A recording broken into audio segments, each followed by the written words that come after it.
அனைவருக்கும் வணக்கம். கன்னி ராசி அன்பர்களே, மார்ச் 13க்குள் இது உங்களுக்கு நடந்தே தீரும். அப்படி என்ன நடக்கும்? உங்களுக்கு என்னென்ன ஃபேவரட்டிசம், என்னென்ன சாதகமான விஷயங்கள் நடக்கும்? நீங்க எதுல கவனமா இருக்கணும்? நீங்க செய்ய வேண்டிய பரிகாரங்கள் என்னென்ன அப்படின்றதையும் பார்ப்போம்.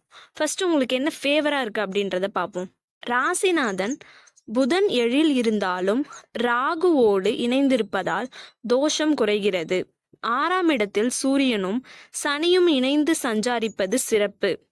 இருவருக்குமே 6ஆம் இடம் வெற்றியை தரும் இடம், நன்மையை செய்யும் இடம் என்பதால் தொழில் வியாபாரத்தில் முன்னேற்றம் உண்டு.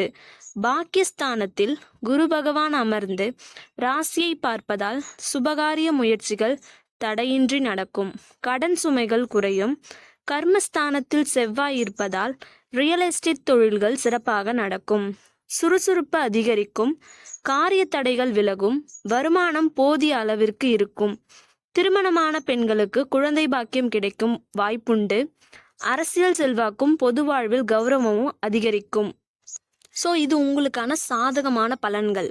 இப்போ நீங்கள் எதில் கவனமாக இருக்கணும் அப்படின்னா, 7ல் சுக்கிரன் ராகுவோடு இணைந்திருப்பதால் பெண்களால் கெட்ட பெயர் ஏற்பட வாய்ப்புண்டு. கவனமாக நடந்து கொள்ள வேண்டும். ராசிக்குள் சர்ப்பமாகிய கேது அமைந்திருப்பதால் மற்ற கிரகங்கள் வலிமையாக இருந்தாலும் பிரச்சனைகள் உண்டு. மனம் சம்பந்தப்பட்ட பிரச்சனைகள், வெளியே தெரியாத பிரச்சனைகள் உண்டு. மருத்துவ விரய செலவுகள் கூடும். ஸோ நீங்கள் இந்த விஷயத்தில் கவனமாக இருக்கணும். நீங்கள் செய்ய வேண்டிய பரிகாரம் என்ன அப்படின்னா, வெள்ளிக்கிழமை அம்மன் கோயிலுக்கு செல்லுங்கள். மாலை நேரத்தில் விளக்கு வைத்து அபிராமி அந்தாதி படியுங்கள். இது உங்களுடைய பிரச்சனைக்கு ஒரு நல்ல தீர்வாக இருக்கும்.